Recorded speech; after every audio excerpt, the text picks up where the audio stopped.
비트클럽 같은 경우에는 내가 한 행위에 대해서 합법적인 걸로 생각을 할 거 아니에요? 그래서 또 뭐 2차, 3차 이제 범죄를 또 기획하게 됐고.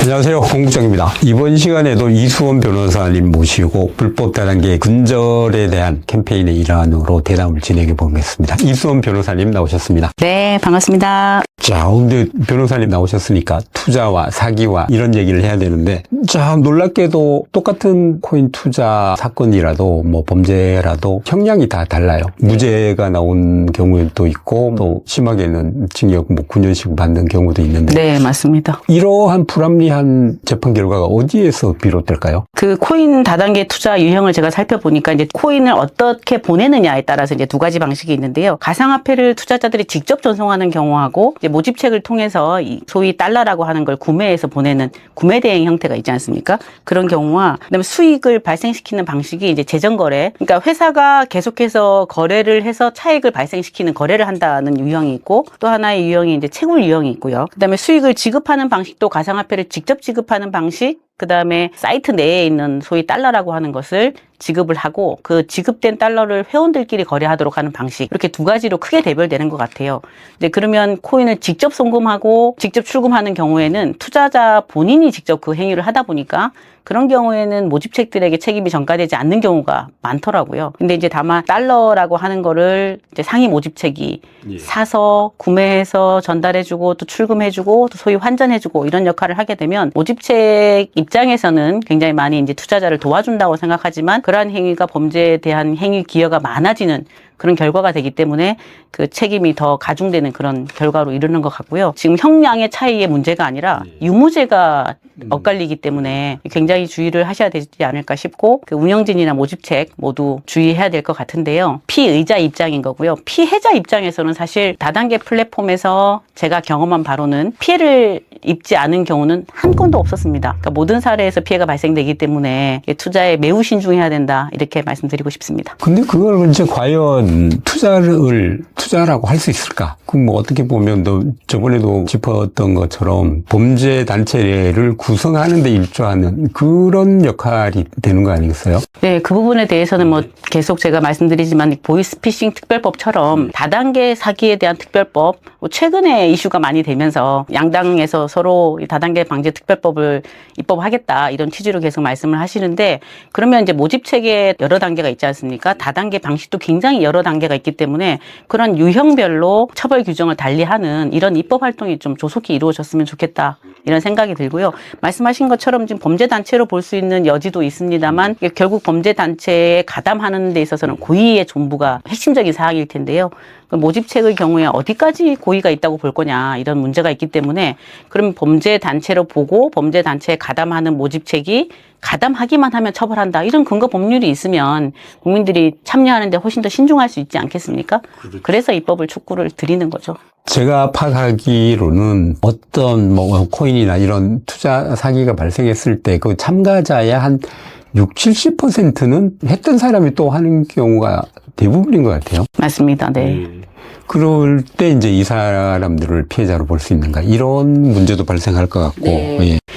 제가 여기 방송에 출연하면서 몇 차례 말씀드렸는데요. 여러 다단계 플랫폼에서 어떤 데서는 피해자였던 사람이 결국에는 순차 이제 여러 차례 참여하게 되면서 상위 모집책으로 이제 승진하게 되는 거죠. 그렇게 승진하게 되면서 피해자가 가해자가 되고 때로는 가해자였던 모집책이 다른 플랫폼에 가서는 뒤늦게 합류함으로써 피해자가 되기도 하거든요. 이런 부분들이 시급히 좀 해결됐으면 하는 바람입니다. 자, 그러면 거래 유형별 재판 결과를 한번 살펴볼까요? 코인 투자 사기 범죄 같은 경우에는 가장 오래된 게 비트클럽에서 네, 출발한 게 아닌가 네, 해요. 네. 비트클럽 네트워크 2014년 한 11월, 12월 정도부터 투자자를 모집했는데 그 비트코인의 가격이 20만 원이 아마 안 됐을 겁니다. 그때부터 시작을 해서 2019년도 말경까지 투자자 모집을 했기 때문에 2017년도 말에는 거의 3천만 원에 육박하면서 비트코인 가격이 100배 정도 올랐거든요. 그러면서 투자자들이 굉장히 많이 유입이 됐습니다. 근데 그 비트클럽 네트워크의 경우에는 미국인이 개인이 운영하는 미국 법인이었고 한국에는 이제 한국 대표 사업자가 있었던 부분인데 그 한국 대표 사업자를 비롯해서 최고 직급자 전원이 무죄를 받았습니다. 그리고 그 하위 모집책들도 대부분 사기, 방판 모두 무죄를 받았는데요. 그와 달리 이제 에어비트 클럽 네트워크라고 해서 이제 재정 거래를 하는 회사인데 그 경우에는 대부분 유죄 판결이 나왔고 또 실형이 나오고 이런 상황이 발생된 이유가 재정 거래를 하느냐, 비트코인을 채굴하느냐 이런 차이와 코인을 직접 투자하느냐 아니면은 모집책을 통해서 투자하느냐 이런 차이가 있었던 것 같습니다. 그런데 이제 문제는 그 두 가지를 결합한 형태일 수 있는 경우가 이제 비트게임 프로라는 플랫폼인데요. 이 경우에는 코인을 직접 투자 않고 모집책이 구매 대행을 했음에도 불구하고 또 상위 모집책이 이제 센터장이라고 하는 사람이 무죄 판결을 받기도 했기 때문에 이런 플랫폼 다단계 코인 투자의 플랫폼에 있어서 적용되는 법률이 너무 상이하다. 제명도 너무 상이하다. 그리고 유무죄가 엇갈리고 형량도 매우 상이하다. 이런 부분들은 이게 과연 법에 있어서 사법에 있어서의 그런 구체적 타당성이 구현되는 건지 좀 의문이 드는 경우들이 많습니다. 그렇죠. 예를 들어 비트클럽 같은 경우에는 내가 한 행위에 대해서 합법적인 걸로 생각을 할 거 아니에요. 그래서 또 뭐 2차, 3차 이제 범죄를 또 기획하게 했고 실제로 뭐 마이닝 시티 같은 거는 비티그 클럽에서 그대로 넘어와서 한국에서 맞습니다. 진행을 한 바가 있으니까 어쨌든 코인 투자를 해서 특히 다단계 방식으로 투자를 해서 돈을 번 사람들이 그렇게 많지는 않아요. 돈을 번 사람들이 사실 가상화폐 가격 변동이 굉장히 심하지 않습니까? 비트코인 가격이 뭐 100배, 200배 이렇게 오르다 보니까 그런 가격 변동으로 인해서 수익을 낸 사람들이 상당히 많이 있더라고요. 의외로. 그렇지만 결국에 본인이 투자한 비트코인의 수량과 본인이 받은 비트코인의 수량을 비교해 보면 훨씬 더 많이 투자한 경우죠. 투자하지 않고 보유하고 있었던 경우가 훨씬 더 수익률이 높다는 거죠. 그래서 제가 주변에 계속 투자하지 말라고 가지고 있으라고 말씀을 드리는데 보유하고 있을 만한 채굴에 투자를 하면 기다릴 수 있지만 본인이 보유하고 있으면 가격 변동성에 따라서 굉장히 많이 흔들리니까 아마 그래서 보관하지 못하고 다 처분하지 않았을까. 그래서 수익률이 제로일 가능성이 많다. 이래서 아마 투자를 하지 않나 싶긴 한데요. 사실 채굴이나 재정거래로 인한 수익보다는 이 다단계 방식에 투자하는 경우에는 모집 수당을 챙기려는 경우가 많지 않습니까? 그러니까 모집 수당을 챙기려는 의사로 참여하는 순간 이미 이제 피해가 발생되는 거니까 그런 부분들에 대해서는 신중하게 판단하셨으면 좋겠습니다. 그걸 뭐 보통 이제 뭐 돈 있는 사람은 투자해서 벌지만 없는 사람은 마케팅으로 번다고 그러는데 그 마케팅이라는 게 결국 범죄 행위가 되는 거잖아요. 그렇죠. 맞습니다. 다단계 방식으로 국내에서 투자자를 모집한다 그러면 무조건 유사수신행위법에 저촉이 될 거고요. 채굴을 하든 재정거래를 하든 실제 회사가 그런 어떠한 역할을 하기 때문에 유사수신이 아니다라고 투자 유인을 한단 말이죠. 근데 투자금을 수신하는 즉시 범죄가 성립한다는 게 대한민국의 유사수신행위법이잖아요. 근데 유사수신행위법이 전 세계적으로 동일하게 적용되는 법은 아니다 보니까 글로벌 다단계의 회사들은 국내에 들어올 때 글로벌에서는 합법이다. 이렇게 국내에 유입되는 거거든요. 근데 국내에 유입돼서 투자자를 모집하면 즉시 위법한 행위가 되니까 거기에는 가담을 안 하셔야 되고 투자를 또 안 하셔야 된다고 생각을 합니다. 그렇죠. 그렇다면 예를 들어 비트클럽 같은 경우를 보면 미국에서는 합법이잖아요. 법적으로 문제가 없는 일이야. 그런데 그 사람들은 한국이나 뭐 글로벌 진출할 때는 자기들이 뭐 문제가 없으니까 진행을 하잖아요. 네. 진행을 했는데 한국에서는 뭐 한국이나 여러 나라에서 불법이라고 했을 때 과연 그 사람들이 해당 국가의 법을 존중해서 범죄 행위를 멈추느냐? 그렇지는 않을 것 같아요. 그렇지 않기 때문에 이제 국내 영업을 하게 되는 거고요. 비트클럽 같은 경우에도 결국에는 이제 폰지 사기 혐의로 지금 현재는 이제 운영진들이 재판을 받고 있는 것으로 알고 있거든요. 미국에서 구속돼서 재판을 받고 있고 한국의 상당수의 투자자들이 미국 법원에서 손해배상을 받기 위해서 소송도 하고 있는 것으로 그렇게 알고 있습니다. 과연 그 손해배상을 청구하거나 해서 피해가 회복되는 사례가 있나요? 제가 코인 다단계를 투자를 하지 못하도록 말씀드리는 이유가 실제 회사가 정상적인 재정거래나 채굴 이런 사업을 하지 않을 가능성이 매우 많다고 보여져요. 그리고 회사가 내세우는 수익률대로라면 사실 개인 투자자들 받아서 투자 수익을 배당해 줄 이유가 없다고 보여지거든요. 쉽게 생각을 해보면. 그런데 만약에 실제로 회사가 내세운 사업을 한다고 했을 때 사업을 영위해서 수익을 배당해 준다고 했을 때 그 운영진들의 도덕성에만 저희가 의존해서 투자금을 오롯이 맡긴다는 게 매우 불안하다는 거죠. 그리고 블록체인의 특성이 익명성이 있지 않습니까? 그래서 투자자들이 보낸 가상화폐가 어디에 있는지를 어느 지갑에 있는지를 확인할 수 있죠. 근데 받을 수가 없습니다. 압류도 할 수 없지 않습니까?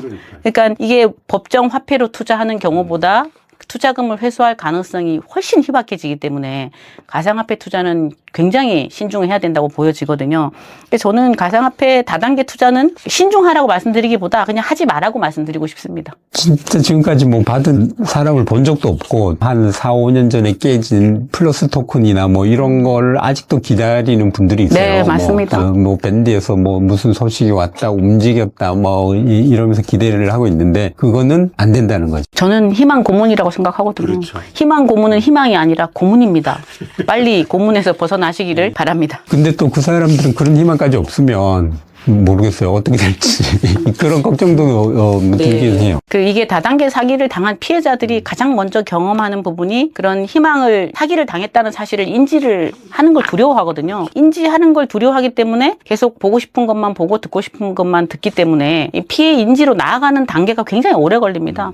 최근에 지금 시더스 그룹 사태 터졌지 않습니까? 이 작년 12월 중순경에 지금 회장이 구속이 되고 그 출금이 전면 중단됐는데도 불구하고 아직도 시더스 그룹이 재기할 거라고 믿고 있는 많은 투자자들이 있고 그와 반대되는 의견을 피력하는 경우를 거의 용납하지 못하고 있는 상황들을 보면 인지 부조화를 빨리 벗어나는 게 본인의 건강과 정신 건강과 육체 건강과 그리고 본인의 미래를 위해서 행복한 지름길이다. 이렇게 말씀드리겠습니다. 그렇죠. 뭐 잃어버린 건 잃어버린 걸로 인정을 하고 털고 나와야 정신적으로도 좀 편안해지고 안정이 될 텐데 좀 안타까운 부분이 있죠. 특히 시더스 같은 경우에는 마음이 그래요. 뻔한 걸 이성적으로 조금만 계산을 하고 파악을 해봐도 분명한 사실인데 그걸 인정을 하지 못한다는 게 참 안타까운데 그 인지 부조에서 벗어나지 못하는 또 다른 피해가 2차 마케팅 피해거든요. 지금 시더스 그룹도 그 옥중 경영을 통해서 2차 마케팅을 벌이고 있고 뭐 추가로 투자금을 수신하려고 그렇게 계획을 하고 있는데 아마 입금을 하는 분들이 있으신 것 같아요. 많은 사람들이 법무법인 혹은 변호사, 자문 변호사를 고용을 했다면은 선임을 해서 같이 사업을 하면 안전할 거라고 생각을 해요. 네. 그런데 그렇지 않은 일이 많잖아요. 네네. 지금 시더스 그룹도 이제 막 몇 명의 변호사들이 같이 합류해서 이제 시더스 그룹을 정상화하는데 노력을 하고 있는 것으로 보여지는데요. 그리고 많은 다단계 회사들이 법률적인 검토를 거쳤다. 자문 변호사가 있다. 로펌의 자문을 받고 있다. 고문계약을 했다. 이렇게 하면서 변호사들의 이름을 다시 이제 편취행위의 도구로 사용하는 것 같습니다. 근데 맥심 트레이더 같은 경우에 자문 변호사가 있었는데요. 그 자문 변호사마저 횡령행위의 공범으로 이렇게 처벌받은 사례가 있거든요. 그러니까 변호사가 법률적인 자문을 해줬다라는 부분이 다단계 플랫폼의 불법성을 정당화시켜주지 않습니다. 모집책들도 변호사의 자문을 받았다고 하니까 믿었다라는 부분이 재판에서 받아들여지지 않는 경우가 대부분인데요. 에어비트 클럽 네트워크 같은 경우에도 국내 법인을 설립하면서 국내 자문 변호사가 있었습니다. 그럼에도 불구하고 거의 대부분 실형을 선고받은 걸 보면 변호사가 있다는 말 실제로 또 없는 경우도 많이 있습니다. 그렇죠. 그렇기 때문에 여러분들이 만약에 이렇게 투자 권유를 받고 그런 법률적인 자문을 거쳤다고 하면 가장 좋은 방법은 투자를 하기 전에 법률 자문을 스스로 거쳐보는 게 가장 좋겠죠. 그렇겠죠. 네, 그렇게 꼭 부탁드립니다. 저한테 안 오셔도 되고요. 많은 사람들이 투자자들 같은 경우에는 변호사하고 법원하고 동일시하는 그런 경향도 좀 있는 것 같아요. 변호사가 곧 법이다. 그렇게 해서 이제 사고가 발생하는 거겠죠. 변호사가 자문을 했으니까 이거는 이제 법적으로 전혀 문제가 없을 거라고 생각하는데 결국 변호사도 개인의 수익을 쫓는 개인 사업자인 경우가 많잖아요. 네, 그러니까 첫 번째로는 이제 변호사가 어떤 회사의 자문 변호사 역할을 한다는 의미는 변호사는 의뢰인의 이익을 위하는 그러니까 가치 중립적인 기관이 아니지 않습니까? 법원처럼. 그렇기 때문에 본인에게 의뢰한 회사의 이익을 위해서 법적인 의견을 개진해 주는 거라 그게 법원에 갔을 때 결국 최종적으로 받아들여진다는 보장은 없는 거지 않습니까? 그러니까 결국에는 투자자 본인한테 책임이 있는 거고 때로는 굉장히 의도가 불순한 변호사들도 있는 것 같습니다. 그러니까 많은 것 같아요. 네. 그러니까 불법성을 인식하면서도 그게 이제 경제적으로 이익이 되는 경우에 거기에 가담하는 경우들이 상당수 있어서 결국에 이제 변호사도 공범으로 처벌된 사례들이 있기 때문에 법률 전문가라고 해서 곧 믿을 건 아니고요.